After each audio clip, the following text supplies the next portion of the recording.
Сьогодні на вулиці Першотравневій кипіла робота. Шляховики продовжували ремонтні роботи дорожнього полотна біля будинку 31/6.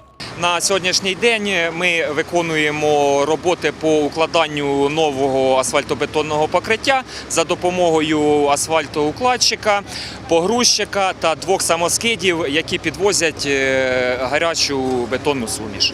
Наразі на цій ділянці дороги вже зроблена частина роботи. Завершити капітальний ремонт шляховики планують у найближчий час.